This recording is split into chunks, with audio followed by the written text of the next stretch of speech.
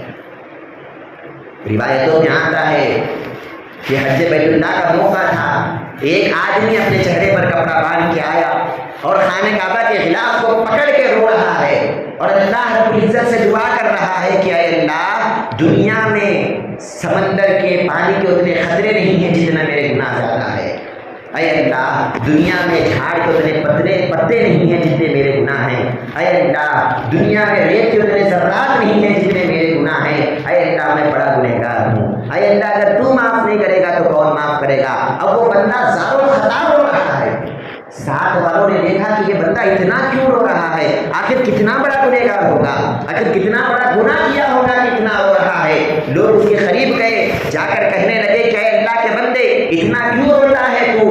ذرا اپنا چہرہ تو دکھا تاکہ ہم بھی تیرے لیے اللہ سے اپنی تیرے مغفرت کی دعا کریں، ایسا کون سا گناہ کر دیا جو اتنا روتا ہے؟ جیسے ہی چہرے سے کپڑے کو ہٹایا گیا، لوگوں نے چیخ مارا، اور کیا دیکھا کہ یہ کون سا چہرہ ہے؟ یہ امام زین العابدین ہے، یہ امام زین العابدین ہے، یہ حضرت حسین رضی اللہ عنہ کی اولاد ہیں، یہ حضرت حسین کے بیٹے ہیں، اللہ والے ہیں، اور یہ سید زادے ہوتے ہوئے، رسول پاک صلی اللہ علیہ وسلم کی آل ہوتے ہوئے، اللہ کے ولی ہوتے ہوئے اتنا رو رہے ہیں، اتنا رو رہے ہیں۔ ہم نے سمجھا کہ کوئی گنہگار ہوگا، لوگ کہتے ہیں ہم نے سمجھا کہ کوئی گنہگار ہوگا، لیکن جب دیکھا تو کیا دیکھا کہ یہ امام زین العابدین ہے۔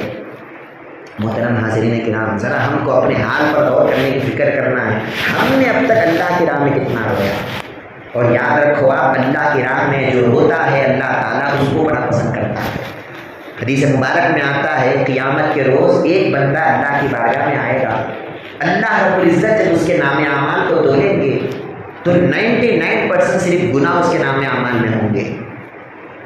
اب وہ بندہ مایوس بیٹھ جائے گا، اللہ تبارک و تعالیٰ اس سے کہے گا کہ اے بندے کیا خیال ہے تیرا، اب میں تجھے کہاں ڈالوں، جنت میں ڈالوں یا جہنم میں ڈالوں؟ وہ بندہ کہتا ہے کہ اے اللہ میرے اعمال تو 99% گناہوں سے بھرے ہوئے ہیں، اب تو مجھے جنت کی کوئی امید باقی نہیں رہی، اب تو میرا ٹھکانہ جہنم ہے، اس کا مجھے یقین ہو گیا۔ اللہ رب العزت فرماتے ہیں کہ اے بندے گھبراتا کیوں ہے، تیری ایک نیکی میرے پاس موجود ہے۔ یہ بندہ کہتا ہے کہ اے اللہ 90 پر 9 گناہ ہیں، 99 گناہ ہیں، 99 گناہوں کے سامنے ایک نیکی کیا کام دے گی؟ اللہ رب العزت اپنی ہتھیلی سے ایک نیکی ترازو کے پلڑے میں ڈالتا ہے، اور جیسے ہی وہ پلڑے میں نیکی کا ڈالنا تھا، یہ 99 گناہ ہلکے پڑ جاتے ہیں اور وہ ایک نیکی بھاری پڑ جاتی ہے۔ یہ بندہ حیران ہو جاتا ہے کہ اے اللہ میں نے ایسی کون سی نیکی کر دیا جو مجھے خود نہیں معلوم. اللہ تبارک و تعالیٰ جب وہ نیکی کو دکھاتا ہے تو کیا کرتا ہے کہ وہ نیکی کیا ہے؟ ایک بال ہے. ایک بال ہے. یہ بندہ کہتا ہے کہ اے اللہ یہ کون سا بال ہے؟ یہ کون سا بال ہے؟ یہ کس کا بال ہے؟ اور یہ ایسی کون سی نیکی بن گئی کہ جس کی وجہ سے میرے ننیانو جو ہے گناہوں کو تم نے ہلکا کر دیا. اللہ رب العزت فرمائے گا کہ اے بندے یاد کر وہ وقت دنیا میں تو بڑا گنہگار تھا، دنیا میں تو بڑا نافرمان تھا، لیکن ایک مرتبہ تو بیٹھا ہوا تھا، اچانک تیرے دل میں یہ خیال آیا کہ میں نے بہت زیادہ گناہ کر دیا، میں اللہ کی بہت زیادہ نافرمانیاں کر دیا، میں اللہ تبارک و تعالیٰ کے احکام کی خلاف ورزی کر دیا، اللہ نے میرے اوپر اتنے احسانات کیے اور میں نے اللہ کے احکام کی خلاف ورزی کیا. تو اللہ کا ڈر ایک مرتبہ تیرے دل میں آ گیا اور وہ ڈر تیرے دل میں آنے کی وجہ سے تیرے آنکھ میں آنسو کا ایک خطرہ آ گیا. وہ خطرہ اتنا بڑا بھی نہیں تھا کہ آنکھ سے باہر آ جاتا، بس چھوٹا سا معمولی خطرہ تھا، وہ بس آنکھ کے کونے میں آ کے رک کے رہ گیا. لیکن یہ جو بال تھا تیرے پلک کا، اس پلک کے بعد کو وہ آنسو کا خطرہ رکھ گیا. میں نے اس پلک کی حفاظت کر کے رکھ لیا کہ یہ وہ پلک ہے اے بندے جو تو نے میرے در سے آنسو نکالا ہے، وہ آنسو لگنے والا یہ پلک ہے. اور اس بال کی میرے پاس اتنی قیمت ہے، 99 گنا تیرے حق کے ہو جائیں گے لیکن اس بال کا وزن بہت زیادہ ہو جائے گا. محترم حاضرین کرام، اللہ تعالیٰ کو کتنی محبت ہے بندے سے وہ بھی دیکھو آپ. بندہ تو اللہ سے ایک مرتبہ لڑا ہے لیکن اللہ تبارک و تعالیٰ کی محبت اتنی زیادہ ہے، وہ ایک آنسو کو پکڑ کر اللہ تبارک و تعالیٰ، وہ ایک بال کو پکڑ کر اللہ تبارک و تعالیٰ اس کے تمام گناہوں کی اللہ نے مغفرت فرما دیا. وہ بندہ یہ دیکھ کر کہے گا کہ اے اللہ ہائے افسوس، میں نے زندگی کو برباد کر لیا. ایک مرتبہ جب رویا تو تو نے اتنا دے دیا، اگر پوری زندگی روتا بیٹھتا تو پھر کتنا دیتا. محترم حاضرین، غور کرنے چاہیں تو وہ بندہ ہم سے اچھا ہے. ایک مرتبہ تو رویا، ہم کبھی نہیں روتے ہم اپنے گناہوں پر. ہم دنیا کے لیے بہت روئے، مال چلے گیا تو روئے، اولاد نافرمانی کی تو روئے، ماں باپ ستائے تو روئے، سب روئے. دنیا کے لیے تو بہت روئے، اللہ کے لیے ہم کبھی نہیں روئے، اللہ کے ڈر سے کبھی نہیں روئے، اپنے گناہوں پر ہم شرمندہ ہوتے ہوئے کبھی نہیں روئے، جبکہ اللہ یہی چاہتا ہے کہ بندہ ہمیشہ روتا رہے. حضرت عیسیٰ علیہ السلام کی طرف اللہ تبارک و تعالیٰ نے وحی کیا اور کہا یا عیسیٰ حب لی من عینیک الدموع، اے عیسیٰ مجھے کچھ تحفہ دو. حضرت عیسیٰ فرماتے عرض کرتے یا اللہ میں تجھے کیا تحفہ دوں، تیری بارگاہ میں ایسا کون سا تحفہ پیش کروں، ارے تو تو مالک ہے، ہر چیز تیرے خزانے میں موجود ہے، میں تجھے کیا تحفہ دوں. اللہ رب العزت فرماتے ہیں کہ اے عیسیٰ بے شک میرے خزانے میں ہر چیز ہے، لیکن میرے خزانے میں ایک چیز نہیں ہے جو میں تم سے مانگتا ہوں. وہ چیز کیا ہے؟ میرے خزانے میں ندامت کے آنسو نہیں ہے، میرے خزانے میں گناہوں سے شرمندہ ہو کے جو بندہ روتا ہے اس بندے کے آنسوؤں کی میرے خزانے میں کمی ہے. اے عیسیٰ تم تحفہ دینا چاہتے ہو تو رو، اور تمہارے آنکھوں کے جو آنسو ہے وہ آنسو مجھے اپنا تحفہ دو، میں اس تحفے کو بڑا پسند کرتا اور قبول کرتا. محترم حاضرین کرام، حدیث مبارک میں آتا ہے جو بندہ اللہ کے خوف سے روتا ہے، اللہ تبارک و تعالیٰ کے ڈر سے اپنے آنکھ سے آنسو کا ایک خطرہ نکالتا ہے، اللہ تعالیٰ اس کے آنسو کو اپنے ہاتھ میں لے لیتا ہے. ہم کیا سمجھے کیا کی گنہگار ہے، رو لیا بھائی اس میں کون سی بڑی بات ہے، ہم ایسا سمجھے. اللہ رب العزت کیا کرتے ہیں، پیارے آقا فرماتے ہیں کہ اس رونے والے بندے کے آنسو کو اللہ اپنے ہتھیلی میں لیتے ہیں، فرشتوں کو اٹھاتے ہیں، کہتے ہیں اے فرشتوں یہ کیا ہے تم کو معلوم؟ فرشتے کہتے ہیں کیا ہے اللہ یہ تو ایک معمولی آنسو ہے، وہ تیرا گنہگار بندہ رویا ہے تیرے ڈر میں، ایک آنسو ہے، اس کی کیا قیمت ہے. اللہ تعالیٰ فرماتے ہیں کہ اے فرشتے یہ میرے بندے نے میرے ڈر میں نکالا ہے اپنے آنکھ سے، بتا اس آنسو کے بدلے میں میرے بندے کو کیا دینا. فرشتے کہتے ہیں کہ اے اللہ ایک آنسو ہی تو ہے، کون سی بڑی بات ہے، لیکن تو بڑا غفور رحیم ہے تو لہٰذا اس ایک آنسو کے بدلے اس کے گناہوں کو معاف کر دے. اللہ تعالیٰ فرماتے ہیں اس کے گناہ تو بہت کم ہیں، یہ آنسو کی قیمت بہت بڑی ہے. دیکھیے آپ اللہ تبارک و تعالیٰ بندوں سے کتنا محبت کرتا ہے، 70 ماہوں سے زیادہ محبت کرنے والا پروردگار جب اس کو کوئی بندہ پکارتا ہے، جب اس کی بارگاہ میں کوئی بندہ روتا ہے تو پھر اللہ رب العزت ایسے بندے پہ رحمت اور شفقت بھی کرتا ہے. اللہ رب العزت فرماتا ہے کہ اے فرشتوں اس کے گناہ تو کم ہیں، یہ آنسو کی قیمت بہت بڑی ہے. پھر وہ فرشتے کہتے ہیں کہ اے اللہ ایک کام کر، اس کو تو جہنم سے آزاد کر دے، ایک آنسو ہی تو ہے لیکن تیرے رحم و کرم سے سے جہنم سے آزاد کر دے۔ اللہ فرماتے ہیں کہ جہنم سے آزاد کرنا تو بہت کم ہے، یہ آنسو کی قیمت بہت بڑی ہے۔ پھر وہ فرشتے کہتے ہیں کہ اے اللہ تو اسے جنت عطا کر دے۔ اللہ رب العزت فرماتے ہیں جنت عطا کرنا تو بہت چھوٹا کام ہے، یہ آنسو کی قیمت بہت بڑی ہے۔ کیا کیا بندے نے؟ کچھ نہیں کیا، بس ایک بار رو لیا فری میں۔ اللہ رب العزت کیا کیا دے رہا ہے؟ فرشتے کہتے ہیں کہ اے اللہ اس سے آگے تو کیا دے گا؟ تو ہی بہتر جانتا ہے، تو ہی بتا دے کہ کیا دے گا۔ اللہ تعالیٰ فرماتے ہیں کہ اے فرشتوں، یہ بندہ جب میرے لیے اپنے آنکھ سے آنسو نکالا ہے، جب میرے ڈر میں یہ بندہ رویا ہے، تو یاد رکھ لو اس ایک آنسو کے خطرے کے بدلے میں نے اس کے گناہوں کو بھی معاف کر دیا، اس کو جہنم سے آزاد بھی کر دیا، اس کو جنت بھی عطا کر دیا۔ اور سب سے بڑی بات یہ ہے کہ میں اس بندے سے راضی ہو گیا، آج کے بعد میں کبھی اس بندے سے ناراض نہیں ہوں گا۔ محترم حاضرین کرام، ذرا غور کرنے والی بات یہ ہے ہم اللہ کے ڈر میں کتنا روئے، ہمارے دل میں اللہ کا کتنا ڈر ہے۔ جو آیت مبارکہ میں نے خطبے کا دوران پڑھی ہے، اللہ رب العزت فرماتا ہے، سورہ رحمان کی یہ آیتیں ہیں، وَلِمَنْ خَافَ مَقَامَ رَبِّهِ جَنَّتَانِ، جو بندہ اللہ کی بارگاہ میں ٹھہرنے سے ڈر گیا، اللہ اسے 2 جنتیں عطا کرتا ہے۔ ہر مسلمان کو ایک جنت ہے، ہر کلمہ پڑھنے والے کو جنت میں جانا ہے ایک نہ ایک دن۔ اگر وہ گنہگار ہے تو اپنے گناہوں کی سزا پا کے انشاءاللہ ایک نہ ایک دن جنت میں ضرور جائے گا۔ اہل سنت والجماعت کا یہ عقیدہ ہے کہ اگر وہ کلمہ پڑھنے والا ہے تو وہ جنت میں جائے گا، ضرور جائے گا، ایک نہ ایک دن جنت میں جائے گا۔ لیکن اللہ تعالیٰ کیا فرماتے ہیں؟ ہر مسلمان کو ایک جنت ہے، ہر ایمان والے کو ایک جنت ہے، لیکن جو میرے سامنے ٹھہرنے سے ڈر گیا میں اسے ایک جنت نہیں دوں گا، میں اسے 2 جنتیں عطا کروں گا۔ اور آپ غور کریں ایک جنت کتنی ہوگی؟ کتابوں میں آتا ہے کہ زمین سے لے کے آسمان تک کی یہ جو وسعت ہے، یہ ایک ادنا گنہگار مسلمان کی جنت ہوگی جو اللہ اسے عطا کرے گا۔ زمین سے لے کے آسمان تک انہیں کدھر جاتا ادھر اس کی جنت ہے۔ اور حدیث مبارک میں آتا ہے وہ جہاں تک دیکھے گا وہاں تک اللہ اس کی جنت عطا کر دے گا۔ جنت ختم ہی نہیں ہوتی اس کی، تو ایک جنت بس کی اس کے لیے، یہ دوسری جنت بولنے کی کیا ضرورت ہے؟ یہ 2 جنتیں دینے کا جو اللہ نے وعدہ کیا ہے۔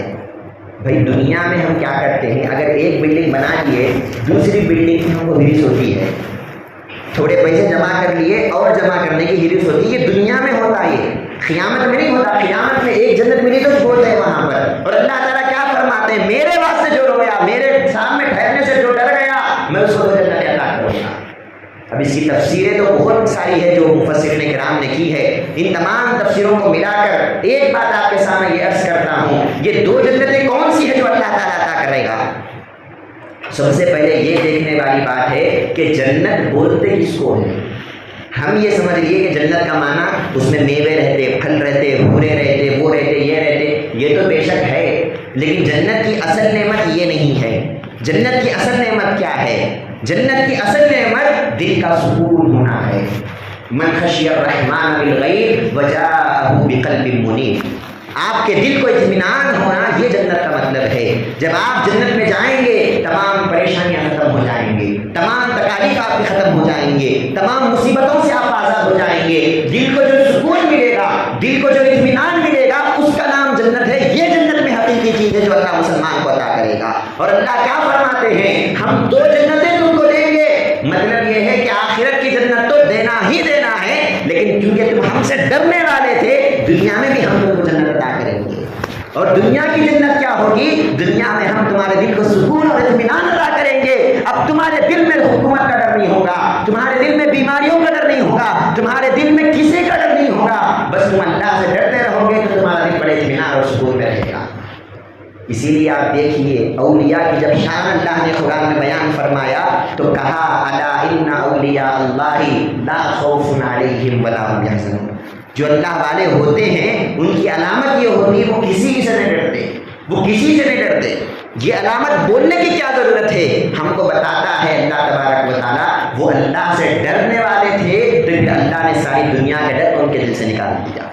وہ کسی سے نہیں ڈرتے، بس وہ اللہ سے ڈرتے ہیں، ان کا دل بڑے اطمینان میں ہوتا ہے، ان کا دل بڑے سکون میں ہوتا ہے۔ یاد رکھ لیجیے محترم حاضرین، یہی اطمینان اور یہی سکون اللہ تبارک و تعالیٰ ہر مسلمان کو، ہر ایمان والے کو اللہ عطا کرنا چاہتا ہے، اور کہتا ہے کہ تم مجھ سے ڈرو تو صحیح، تم میرا خوف تو اپنے دل میں رکھو۔ جب تم مجھ سے ڈرنا شروع کر دو گے، دنیا میں بھی سکون دوں گا، آخرت میں بھی سکون دوں گا۔ آخرت میں جب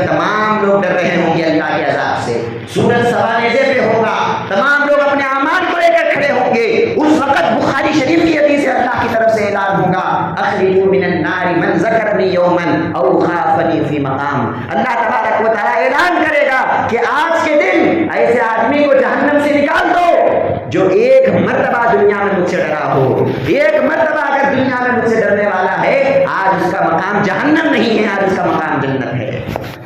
محترم حاضرین کرام، دیکھیے اللہ تبارک و تعالیٰ کیا کیا دینے کا وعدہ کرتا ہے۔ ہم کو اللہ کی طرف پلٹنے کی ضرورت ہے، ہم کو اپنے اعمال کا محاسبہ کرنے کی ضرورت ہے، ہم کو اپنے دل میں اللہ کا خوف اور اللہ کا ڈر رکھنے کی ضرورت ہے۔ جب ہم اللہ کے ڈر کو رکھتے ہوئے زندگی بسر کریں گے، یاد رکھ لیجیے آپ، آخری بات کو یہ بات ختم کرتا ہوں، جب اللہ تعالیٰ نے ہم کو پیدا کیا، مسلمان بنا کے پیدا کیا، حدیث مبارک میں آتا ہے، پیارے آقا فرماتے ہیں کل مولود یولد علی فطرۃ الاسلام، ہر پیدا ہونے والا اسلام کی فطرت پر پیدا ہوتا ہے۔ اللہ تعالیٰ اس کو مسلمان بنا کے پیدا کرتے ہیں۔ اب وہ بڑے ہونے کے بعد اس کے ماں باپ اس کو یا تو یہودی بناتے ہیں یا نصرانی بناتے ہیں یا مجوسی بناتے ہیں، لیکن اللہ نے جو پیدا کیا تھا وہ مسلمان پیدا کیا تھا۔ اب جب ہم مسلمان بن کے دنیا میں پیدا ہوئے، اب اللہ کی ایک ہی بات ہم سے اللہ تبارک و تعالیٰ کہتا ہے کہ بندو جس طرح میں مسلمان بنا کے پیدا کیا، تم بھی مسلمان بن کے مرنا۔ یا ایھا الذین آمنوا اتقوا اللہ حق تقاتہ ولا تموتن الا وانتم مسلمون، اے ایمان والو، ہم نے مسلمان تو بنایا ہے، اب اس مسلمانی کے لباس کو تم گندا نہیں کرنا، تم پاک صاف رہتے ہوئے مسلمان بن کر ہماری بارگاہ میں آ جانا۔ جب ہم پیدا ہوئے تھے، بتائیے آپ، پیدا ہونے والے بچہ کون سا گناہ کیا ہے؟ نہ اس کی آنکھ نے کوئی گناہ کیا، نہ اس کے کان نے کوئی گناہ سنا، نہ اس کی زبان نے کوئی گناہ کہا، نہ اس کے ہاتھ نے کسی گناہ کے چیز کو پکڑا۔ پیدا ہونے والا بچہ سر سے لے کے پاؤں تک پاک ہی پاک ہے، کوئی گناہ اس نے نہیں کیا۔ اللہ تعالیٰ فرماتے ہیں جب ہم نے پیدا کیا تھا کوئی گناہ تیرے عمل میں نہیں تھا، اے بندے یاد رکھ، اسی حالت میں تجھے مرنا ہے کہ جب تو مرے، جس طرح پیدا ہوتے وقت تو پاک تھا، مرتے وقت بھی تو پاک ہو کے مرنا۔ مرتے وقت بھی تیرے ہاتھ گناہوں سے پاک ہو، مرتے وقت تیری نگاہیں گناہوں سے پاک ہو، مرتے وقت تیرے کان گناہوں سے پاک ہو، مرتے وقت تیری زبان گناہوں سے پاک ہو۔ جس طرح پیدا ہوتے وقت ہم نے پاک بنا کے پیدا کیا، پاک ہو کے تم مرنا، اس سے پہلے نہیں مرنا۔ مطلب کیا بتانا چاہتے ہیں؟ ہمیشہ اللہ سے ڈرتے ہوئے زندگی بسر کرو۔ جب اللہ سے ڈرتے ہوئے بسر کریں گے زندگی، خود بخود گناہ دور ہو جاتے، خود بخود انسان پاک ہو جاتا۔ انسان کو پاک کرنے کا طریقہ کیا ہے؟ اللہ کا ڈر ہے۔ جتنا زیادہ انسان اللہ سے ڈرتا رہے گا، جتنا زیادہ اپنے گناہوں پہ روتا رہے گا، اتنا زیادہ وہ بندہ پاک ہوتا چلے جائے گا اور اس کی مسلمانی اتنی پکی ہوتی چلے جائے گی۔ الغرض محترم حاضرین، بات یہی عرض کرنا تھا کہ آج ہم مسلمان ہیں، اللہ کے ماننے والے ہیں، لیکن آج ہمارے پاس مسلمانیت ختم ہو گئی ہے۔ مسلمان ہے لیکن مسلمانوں کے کام ہم چھوڑ دیے ہیں۔ جس طرح اسلاف کے واقعات میں نے آپ کو سنایا، اسلاف کا یہ طریقہ کار تھا کہ وہ اللہ سے ڈرا کرتے تھے، انبیاء کا یہ طریقہ کار تھا کہ وہ اللہ سے ڈرا کرتے، اولیاء کرام کا یہ طریقہ تھا کہ وہ اللہ سے ڈرا کرتے۔ آج ہم اللہ سے ڈرنا چھوڑ دیے، آج ہم کو دوبارہ اسی ٹریک پہ آنے کی ضرورت ہے، دوبارہ اسی پٹری پہ ہم کو چلنے کی ضرورت ہے، اور اللہ رب العزت کے ڈر کو اپنی زندگی میں رکھتے ہوئے، اللہ سے ڈرتے ہوئے، اللہ سے گناہوں کی معافی مانگتے ہوئے اپنی زندگی کو بسر کرنے کی ضرورت ہے۔ جب اس طرح زندگی ہم بسر کریں گے، یقیناً اللہ تعالیٰ دنیا میں بھی ہم کو سکون اور اطمینان سے رکھے گا، اور مرنے کے بعد بھی انشاءاللہ اللہ تبارک و تعالیٰ سکون اور اطمینان سے ہمارا اللہ حشر فرمائے گا۔ اللہ رب العزت سے میں دعا گو ہوں، جو بھی ہم بولتے ہیں سنتے ہیں، اللہ تبارک و تعالیٰ عمل کرنے کی توفیق عطا فرمائے۔ اللہ تبارک و تعالیٰ ہمارے دلوں میں اللہ کی محبت کو پیدا فرمائے، اللہ کے رسول کی محبت پیدا فرمائے، اللہ کے اولیاء کی محبت کو پیدا فرمائے، دنیا کی محبت کو اللہ تعالیٰ ہمارے قلوب سے نکال دے، اور اللہ تبارک و تعالیٰ اللہ کے خوف میں اور اللہ کے ڈر میں زندگی بسر کرنے والا ہم سب کو بنائے۔ وما علینا الا البلاغ۔ السلام علیکم ورحمۃ اللہ۔